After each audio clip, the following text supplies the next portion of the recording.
39.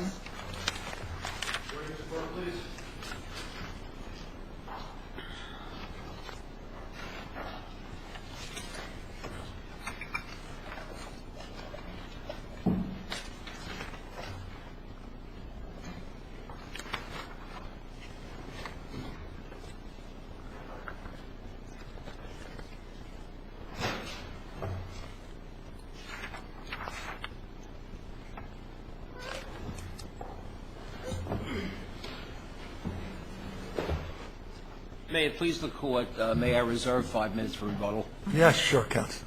The Appellate Division did not distinguish, discuss, or even mention Section 7210 of the New York City Administrative Code.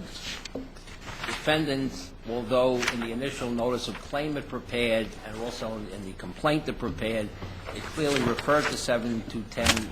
The defendant didn't mention 7210 up to this Court.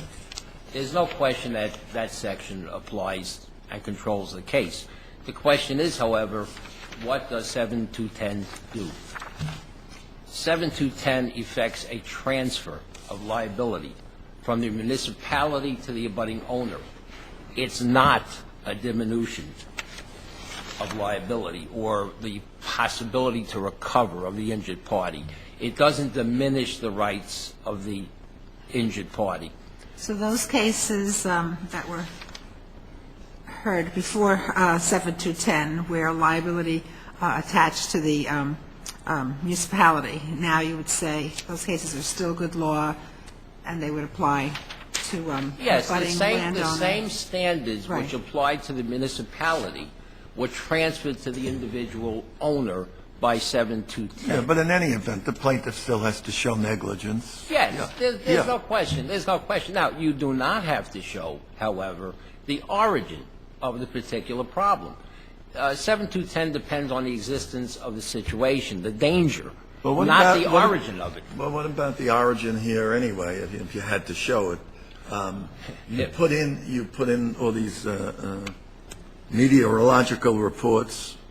Yes, of course, that establishes that it existed for more than sufficient time to establish constructive notice. The plaintiff's testimony that she was over the same location the day before. I mean, your argument is that you're showing constructive notice and showing origin, right? Yes, there is here that component, but I'm simply arguing that under 7210, and contrary to what the defendant maintains, the origin of the specific danger or problem is not essential. It's not mentioned in the briefs, but I don't believe. But isn't there another problem here in the sense that at the time that successor counsel took over the case, there was at least a month left Yes. on the appeal, and rather than advising the plaintiff here to go get an extension of time to complete that appeal because the appellate division may in fact agree with what you're now arguing, reverse and say that there was an abuse of discretion by the trial court to not permit the notice of claim and therefore let the case go forward. So even if everything you now say is true, there was an additional factor here in that successor counsel did not diligently pursue an appeal of that denial. Well, successor counsel informed the plaintiff that he would not get involved in an appeal. Right, but that's like saying, you know, I'm not going to take your case until you die. I mean, you at least ought to see if you can keep her alive, and then if she dies, say, you know, now I'm going to try to get this, but you could have saved, someone could have saved the case then. I mean, couldn't that argument be made? It could be made, Your Honor, but it's pure speculation as to what the result would have been in the appellate division at that point. It's pure speculation. As it is, when the case was presented to the appellate division, they knocked it out on the theory of, lack of constructive notice, lack of proof of origin, et cetera, et cetera. So who knows what the result would have been. The fact is that there is a decision here. The decision of the appellate division was clearly an error. They emphasized factors which controlled prior to 7210 and simply do not. How do you say that 7210 changed the controlling factors?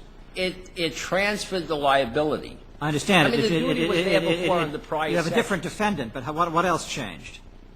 Well, depending on the situation, for example, because of that transfer of liability, the trigger for municipal liability was not the same as the abutting owner. The municipality could be found liable without proof of the origin of the defect. under certain circumstances in any case, it's not necessary to specifically identify the precise location of the problem.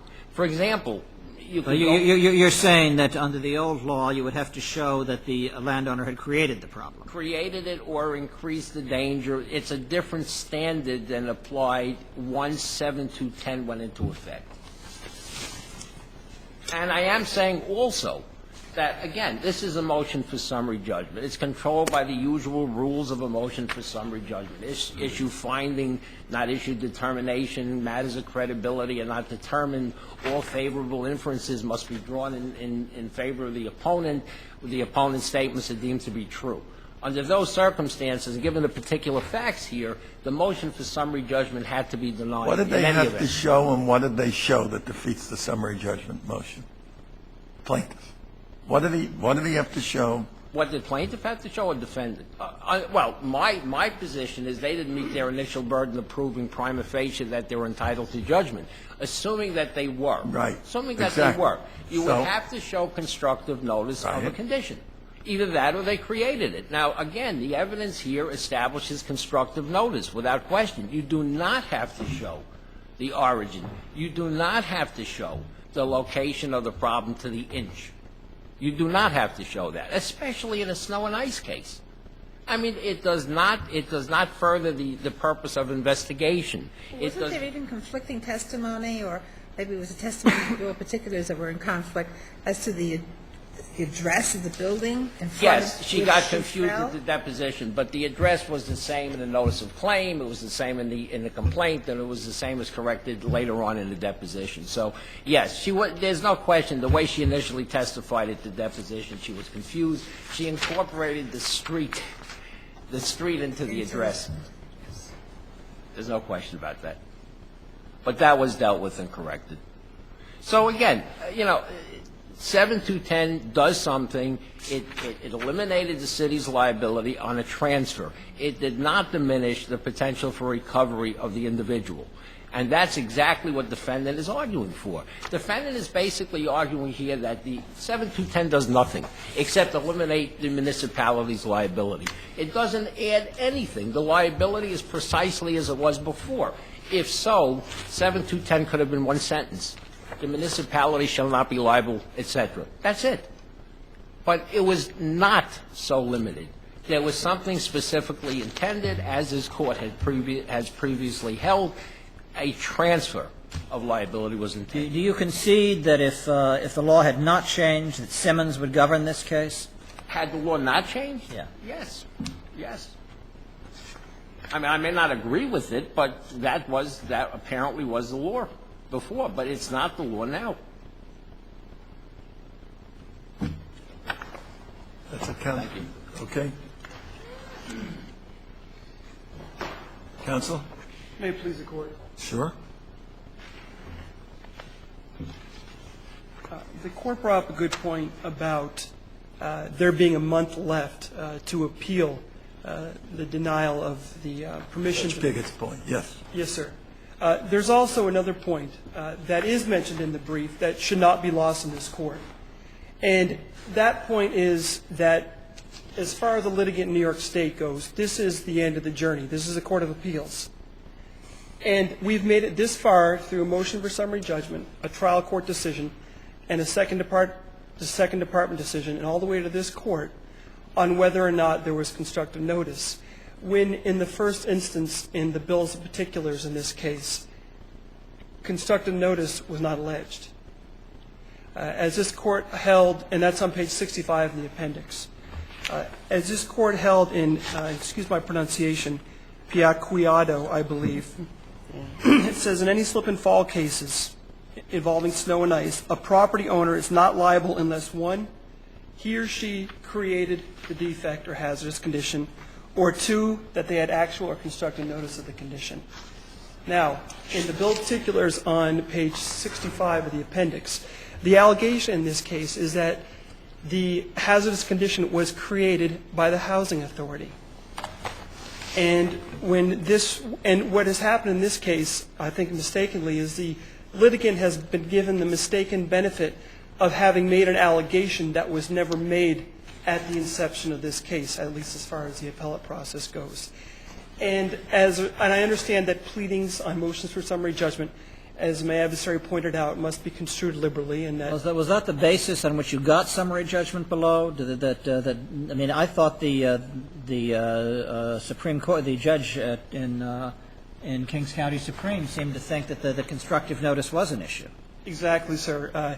The trial court denied the motion for summary judgment based on triable issues of fact existing as to constructive notice. So are you saying that we should not reach the constructive notice issue?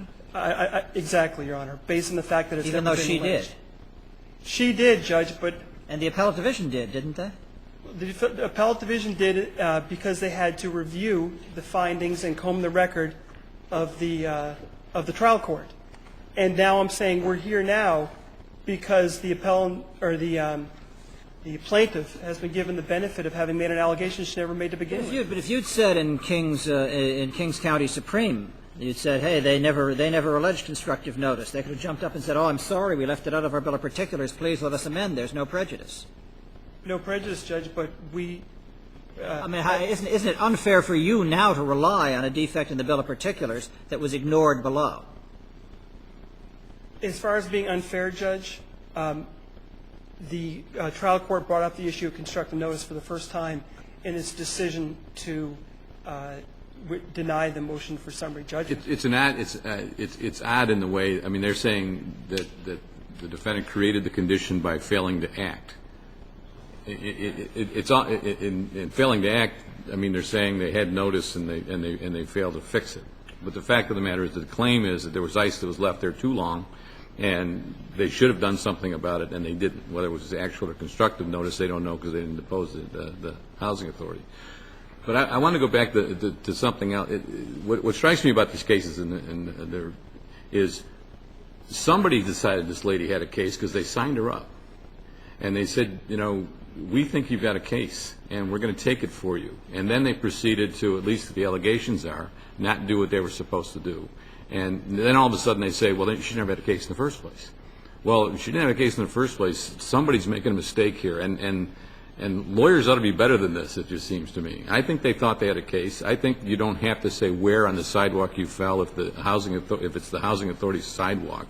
You know, they can make that claim if they want at some point. But the fact is that the whole sidewalk, it appears, was not properly maintained, and she fell in front of the sign. And her argument is, how could you worry about whether it was the housing authority when I fell in front of the sign? I mean, it would have taken you 24 hours to file this notice of claim that you failed to file. Well, Your Honor, I appreciate that. A lot in that question, I'm sorry. I appreciate that. And that goes right back to you saying the fact of the matter is, and then outlining constructive notice, the condition existed and it existed for a sufficient period of time for them to do something about it. The problem we have is, and by happenstance, the housing authority happened to own the properties along that entire sidewalk. By happenstance. Now, when it comes to constructive notice, you have to know what the condition is you had to have notice of. And when you're testifying that it happened in front of Building 297, and then you're saying in your bill of particulars it happened in front of Building 219. Could that just be corrected later? Is that significant? Well, there's more to it, Judge. Yeah. Well, did the housing authority raise all this that you're talking about? No.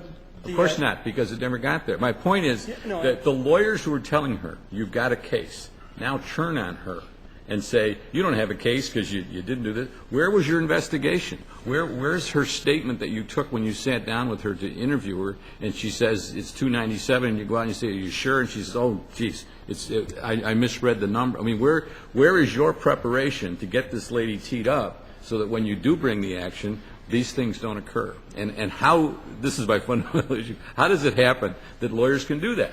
Well, unfortunately, Judge, that is the reality. But as far as the questions you're asking me, you should be directing them to this side of the podium, because they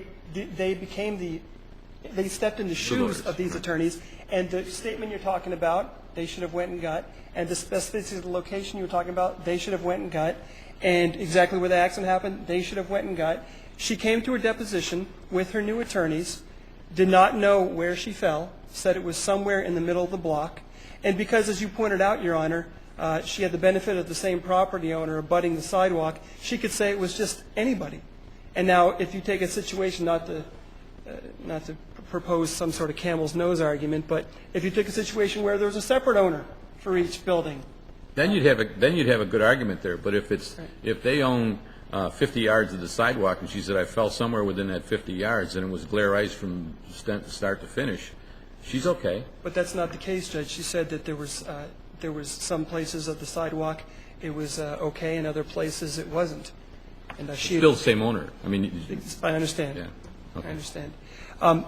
As far as 710 or 7210 goes, as this court stated in Vucedovic, I believe is the pronunciation, in order to change the liability or in order to change the requirements of negligence or proving negligence, the statute must specifically address it. And if it's not specifically addressed, then the ordinary standards and the common law standards of negligence apply. And I think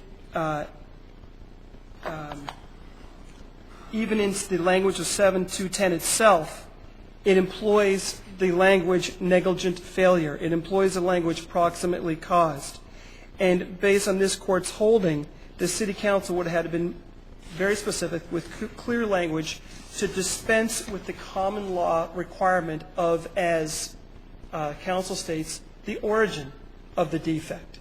There's nothing in the statute, 7210, that says we're shifting liability to the abutting homeowner, and by the way, the plaintiff no longer has to. What do you think the effect of 7210 is? What it does, well, as this court says, what I think and what this court, I'll go with what this court said the effect Well, I was. want to know what your interpretation of it is. My interpretation, it was a way for the city to save money, and I think this court has described it By as getting a substitute deep pocket, you, or not you, but the abutting landowner. Yes, sir. And doesn't the landowner have the same duty that the city would have to keep the sidewalks clear? Exactly, sir. Well, I guess the evidence seems to me to show that there was a lot of snow and ice for a long time, and they never cleared it away, and she slipped and fell on it. Do you disagree that they've made that case? No, I disagree Why? in the sense that they. I'm sorry, Judge. Go ahead. Go ahead. I disagree in the sense that you say it existed for a long time. The evidence that's in the record is that it's 4 days of weather reports from the 14th. And her testimony that she walked by there every night and was never cleaned up. Yes, sir. Isn't that enough, the first-hand account and the weather report? No, sir. How do you prove constructive? How do you ever win a case like this? You have to be there when the ice forms? No, you don't, sir, but you have to know where you fell, and you have to know where the condition existed. Why do you have to know where you fell when you know you fell at a place that this defendant was responsible for cleaning up? To establish where the hazardous condition existed. No, it was in the middle of the block, right? That's clear, right? That she knew it was the middle of the block. She knew it was somewhere in the middle of the block. As far as where it happened, if someone's to have notice of a defective condition, they have to know what the condition is. But you felt, your client, of course, felt that they had enough notice that they could file an adequate notice of claim with the city. And they did, or with the housing authority. And they did. They felt, we've got enough to go forward, and we're going to file a notice of claim, and we're going to say that they controlled the sidewalk in front of 219 East 97th Street in New York and failed to properly maintain it. Now, if she later on in a deposition says, I don't remember, I would think that one of the reasons she could say is because I fell in 2004, and here we are 2 years later. But when they interviewed me originally, I knew exactly where it was. I'm not sure when the deposition was taken, Your Honor. Right, but it was certainly after. Yes, sir. And I'm not sure I understand the Court's question. Well, my point is that you're now saying she doesn't know where she fell, et cetera, and you have to know all of that. You knew, your client knew, because they said, we're going to take this case, we're going to pursue it against the housing authority, and we're going to file a notice of claim saying exactly where she fell in sufficient detail to make an adequate notice of claim. And I think you did. It just wasn't timely. Okay, but by the time the case came forward, Judge, with her new attorneys trying that case within a case, as they were doing within a legal malpractice action, they did know that. They didn't have that information. But my point is, and that's why this case was a case that's so tricky, is that she could say, look at my notice of claim. I knew precisely where I fell because I had my lawyers there 3 weeks after the accident, and they wrote it down and they put it in for me. Today I'm a little older. It's been a bit of time, but certainly then I knew. And it was no doubt the Housing Authority, and it was no doubt it was their duty to do it. And in some, Judge, that would lessen the burden on the plaintiff. That would create a different burden on the plaintiff when she was suing attorneys for screwing up a negligence case. No, it'd be the same thing. She's saying this is exactly what happened. I slipped and fell on Housing Authority property. I gave them a notice. It was untimely, but if it had been timely, I would have testified to this, and I would have prevailed. But she didn't testify to that when it came time to testify. Didn't she say that she fell in front of the sign? I mean, she thought it was 297, but she said she was right in front of the sign? She said that she fell somewhere in the middle of the block, Your Honor. I'm not familiar with any I guess what I'm grappling with is what you're saying creates what you need to prove to create an issue of fact. You're saying you need to say I fell 30 feet from the front door. You've got to have some kind of really precise dimensions to create an issue of fact. Something beyond, yes, I do, Your Honor. Something beyond I fell somewhere in the middle of the block. Well, that requirement to identify the location usually is so, it's not but this is a temporary condition. I mean, usually that's to give a person who might be sued the opportunity to investigate, but eventually the snow will melt. So, I mean, does that really make any sense that you'd have to be so precise in the definition of where the accident actually occurred in a case like this? In a case like this, if you're alleging that the condition existed for a period of time sufficient to do something about it, absolutely, Your Honor. I disagree. I did enough of these parking lot cases where somebody says, yeah, I fell next to the blue car that was 3 over from the entrance, and of course the blue car moved and the entrance is where it is. But the fact of the matter is that the parking lot owner had a duty to maintain the whole parking lot. So if I fell in the parking lot and I feel that they had an opportunity to properly plow and salt, I don't think I have to show that I was next to the blue car. Well, to that end, Judge, and I think you mentioned this already, my time is up. Can I just finish? Yeah, answer his question, sure. To that end, we won't know that because these plaintiff's attorneys, aside from not having her, and I don't mean this as a slant, but her not being prepared for a deposition, they also didn't depose anybody from the Housing Authority and didn't request a single piece of discovery material from the Housing Authority, which might have assisted them or helped them with respect to your point, Your Honor, as far as what type of inspection they did, as far as what they observed, as far as how long the condition existed, and as far as But other than the precise address, what else could she have said that would have been sufficient? Other than remembering the number. What else could she have said? Yeah. Well, she could have said that this is where the condition existed for those 5 days. This is where I had to traverse for those. I think she said she'd walked back and forth there. I think we're only dealing with a few days. She said it's existed, and this is where it is. It's existed before. Here are the meteorological reports. What more in this context could she have said? And what more precision? Well, what she alleged is that the the Housing Authority created the condition. I think what you're focusing, if I could, Judge, is the question then becomes, did you meet your initial burden of proof? Because if you did, then maybe they would have to come forward, with other proof. You could have come forward with the same things that you're now talking about, saying here's an affidavit from the Housing Authority saying they had no clue as to where she fell or anything else that you could have done. And the issue, I guess, at this point is you made the motion. If you met your initial burden of proof of establishing that you're entitled to judgment as a matter of law, they then, based on what you just said, did not come forward with any proof to controvert that. You would then win. Exactly, Your Honor. And yes, thank you very much. Okay. Counsel. Very, very quickly.